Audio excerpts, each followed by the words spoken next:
Hi dear student, आप सभी को ये 9th का मैथ लेकर आए हैं फिर से। कल आप लोग को हम थ्योरी बताए थे, आज हम प्रश्नावली लेकर आए हैं।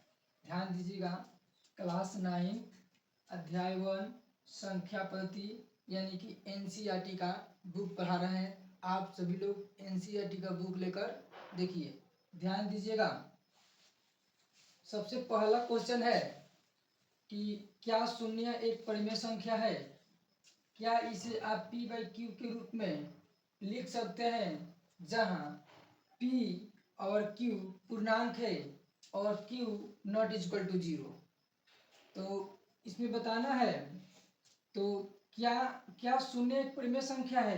तो यहाँ पर लिखना है हाँ, शून्य एक परिमेय संख्या है। ध्यान दीजिएगा, हाँ शून्य एक परिमेय संख्या है।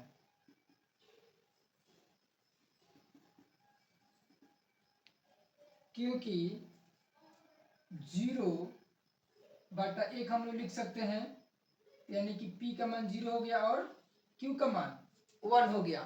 ठीक है, आगे ध्यान दीजिएगा, ये पहला क्वेश्चन हम लोग का कंप्लीट हो गया। दूसरा क्वेश्चन कह रहा है, दूसरा क्वेश्चन कि 3 और 4 के बीच में 6 परिमेय संख्या ज्ञात कीजिए। ध्यान दीजिए, जब भी ऐसा क्वेश्चन बोले तो कितना बोला है, 6 परिमेय संख्या। तो 6 में सबसे पहले हम लोग यहाँ पे हल लिखते हैं। तो कितना हो संख्या बोले, 4 या 5 बोले, 7 या 8 बोले, तो हमको कुछ नहीं करना है। यहाँ पर 6 परिमेय संख्या ज्ञात कीजिए, यानी कि 6 में एक जोड़ देना है, यानी कि 7 हो जाएगा। तो दोनों संख्या में 3 और 4 में 7/7 से क्या कर देंगे, गुना कर देंगे। ध्यान दीजिएगा, 3 गुने 7/7 और 4 गुने 7/7। अब ध्यान दीजिएगा, 17 के 21/7 और 7 28, 28/7। अब हम लोग ध्यान दीजिए, इसके बीच में जो भी परिमेय संख्या निकलेगा वो परिमेय संख्या ज्ञात हो जाएगा। ध्यान दीजिएगा, तो 22 यहाँ पे लिखेंगे प्रश्न से, तो 21/7 है तो इसको छोड़ देते हैं। 22/7, 23/7, 24/7, 25/7, 26/7, 27/7, 1 2 3 4 5 6, ये हम लोग का परिमेय संख्या निकल गया, आंसर आ गया। ध्यान दीजिएगा, आप लोग को ये क्वेश्चन समझ में आ गया होगा। और ये 2 नंबर क्वेश्चन है इस प्रश्नावली का, 9th चैप्टर का, 9th क्लास का चैप्टर 1 का प्रश्नावली 1.1 का 2 नंबर क्वेश्चन है। बोला है 3 और 4 के बीच में 6 परिमेय संख्या ज्ञात कीजिए। तो कितना हो संख्या बोले, 10 भी बोले, उसमें हम एक जोड़कर, एक ऐड करके, और जो भी आएगा उससे हम लोग बाटा में करके गुना कर देंगे। दोनों संख्या में आएगा उसके बीच में हम लोग परिमेय संख्या निकाल लेंगे। आप लोग को ये समझ में आ गया होगा। किसी को दिक्कत है आप इसको सभी लोग उतार लीजिए। ध्यान दीजिएगा, अगला क्वेश्चन आप लोग को हम बता रहे हैं। 3 नंबर क्वेश्चन बोला है, 3 नंबर क्वेश्चन 3/5 इसी टाइप का एक क्वेश्चन है। 3/5 और 4/5, 4/5, ये 3 नंबर क्वेश्चन है। 2 नंबर आप लोग बता दिए, 3 नंबर क्वेश्चन है। और देखिएगा आगे, यहां बोला है 5 परिमेय संख्या निकालिए। कितना परिमेय संख्या निकालना है, 5 परिमेय संख्या निकालना है। ध्यान दीजिएगा, कितना बोला है, 5 परिमेय संख्या बोला है। तो आप लोग को हम बताए थे नेक्स्ट जो अभी जो 2 नंबर क्वेश्चन बताए थे, तो सेम उसी तरह हम लोग करेंगे 5 + 1 यानी कि 6। ध्यान दीजिएगा, अब दोनों संख्या में हम लोग 6/6 से गुना कर देंगे। ध्यान दीजिएगा, तो 3/5 गुने 6/6। फिर यहाँ पे लिखेंगे 4/5 गुने 6/6। ध्यान दीजिएगा, 36 या 18, 6×5 = 30, 6×4 = 24, 6×5 = 30। हम लोग इसके बीच में से जो भी परिमेय संख्या निकलेगा वो हम लोग को निकल जाएगा। यहाँ पे लिखेंगे प्रश्न से 18 है, 18 को छोड़ देंगे, 19/30, 20/30, 21/30, 22/30, 23/30, 24/30 धरेंगे, 1 2 3 4 5। ये हम लोग का परिमेय संख्या निकल गया। 5 परिमेय संख्या ज्ञात कीजिए, यानी कि 3 नंबर क्वेश्चन भी हम लोग का कंप्लीट हो गया। आप लोग को समझ में आ गया होगा, आप सभी लोग इसको नोट कर लीजिएगा। अगला क्वेश्चन है 4 नंबर क्वेश्चन है। आप लोग सभी लोग बुक लेकर बैठे रहिएगा, और देखिए ये बुक है, एनसीईआरटी का बुक है। आप लोग को एनसीईआरटी का प्रश्नावली हम आप लोग देख सकते हैं, प्रश्नावली 1.1 का हम क्वेश्चन बता रहे हैं। ध्यान दीजिएगा, तो 4 नंबर क्वेश्चन बोला है कि नीचे दिए गए कथन सत्य है या असत्य, कारण के साथ अपने उत्तर दीजिए। तो ध्यान दीजिए, इस क्वेश्चन को हम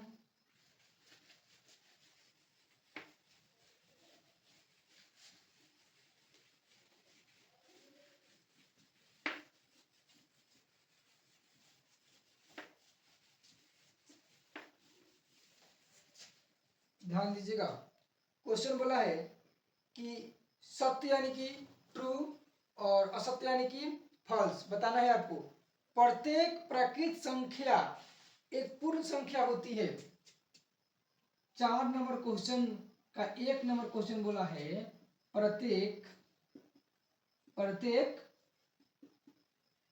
प्राकृत संख्या पूर्ण संख्या होती है, कारण के साथ बताना है। तो हम लोग सबसे पहले यहाँ पे हल लिखेंगे। ये क्वेश्चन बोला है कि सत्य है या असत्य है। तो सबसे पहले आप लोग को हम कल के वीडियो में आप लोग बताए थे कि प्राकृत संख्या किसे कहते हैं। तो प्राकृत संख्या वैसी गिनती की संख्या को क्या कहते हैं, प्राकृत संख्या कहते हैं। ये हम लोग को प्राकृत संख्या है। पूर्ण संख्या आप लोग को हम कल बताए थे कि 0 से शुरू होने वाली संख्या को पूर्ण संख्या कहते हैं। ध्यान दीजिएगा, तो कह रहे प्रत्येक प्राकृत संख्या पूर्ण संख्या होती है। तो प्रत्येक जो देखिए इसमें 1 2 3 4, तो इसमें भी 1 2 3 4 है। तो हाँ, ये क्या है जी, सत्य है, सत्य है। दूसरा क्वेश्चन बोला है प्रत्येक पूर्णांक एक पूर्ण संख्या होती है। यहाँ पे एक छूट गया है, ध्यान दीजिएगा, प्रत्येक पूर्णांक एक पूर्ण संख्या होती है। ध्यान दीजिएगा, तो पूर्णांक आप लोग को हम कल बताए थे कि पूर्णांक किसे कहते हैं। तो ऋण संख्या और पूर्ण संख्या के सम्मिलित रूप को क्या कहते हैं, पूर्णांक कहते हैं। तो -3 -2 -1 0 1 2 3 4 डॉट डॉट, इधर भी डॉट डॉट हो जाएगा। ओके, उसके बाद आप लोग को पूर्ण संख्या तो बताए ही हैं, 0 1 2 3 4 डॉट डॉट। तो कह रहा है प्रत्येक पूर्णांक एक पूर्ण संख्या होती है। तो प्रत्येक पूर्णांक, तो -3, तो -3 पूर्ण संख्या होता है, नहीं होता है। तो ये इसका हो जाएगा, ये असत्य है, यानी कि फॉल्स हो जाएगा, असत्य है। अगला क्वेश्चन बोला है 3 नंबर, 4 का 3 नंबर क्वेश्चन है ये। 4 का 3 नंबर, ध्यान दीजिएगा, प्रत्येक परिमेय संख्या एक पूर्ण संख्या होती है। प्रत्येक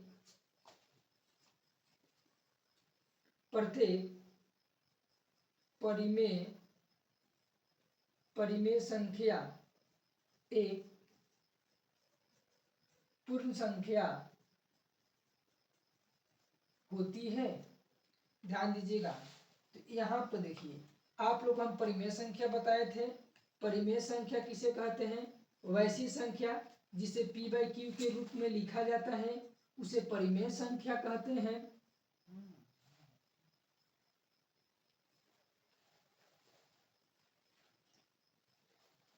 ध्यान दीजिएगा, ऊपर थोड़ा लिखना पड़ेगा, दिख नहीं रहा है। चलिए ध्यान दीजिए, इधर लिख दे रहे हैं। तो परिमेय संख्या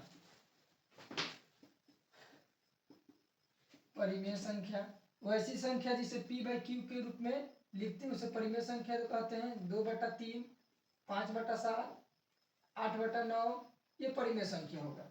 लेकिन कह रहा है कि पूर्ण संख्या, तो पूर्ण संख्या तो आप लोग को मालूम है कि 0, 1, 2, 3, 4 डॉट डॉट। तो क्या प्रत्येक परिमेय संख्या पूर्ण संख्या होती है? ये तो भिन्न है, पूर्ण संख्या नहीं हो सकती है, तो इसलिए ये असत्य है, असत्य है।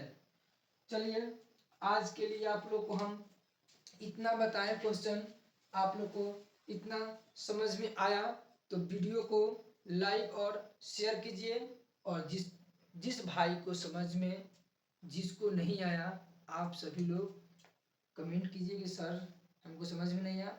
वहाँ वीडियो को रोक कर आप लोग फिर से एक बार इसको देखिए।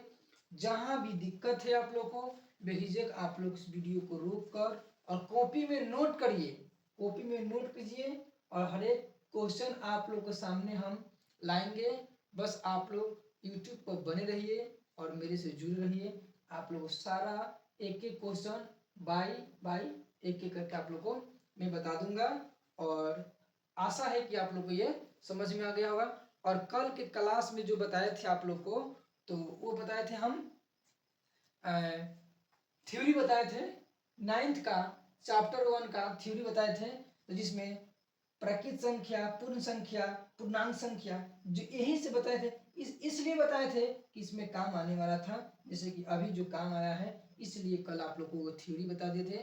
पूर्ण संख्या, प्रकृत संख्या, परिमेय संख्या, अपरिमेय संख्या, वास्तविक संख्या, तो ये सब चीजें इसलिए बताए थे कि इसमें काम आप लोग को आने वाला है। तो हम लोग को प्रश्नावली 1.1 खत्म हो गया। फिर हम आप लोग को आगे नेक्स्ट क्लास में आप लोगों को प्रश्नावली 1.2 लेकर आएंगे। थैंक यू, धन्यवाद। ओके।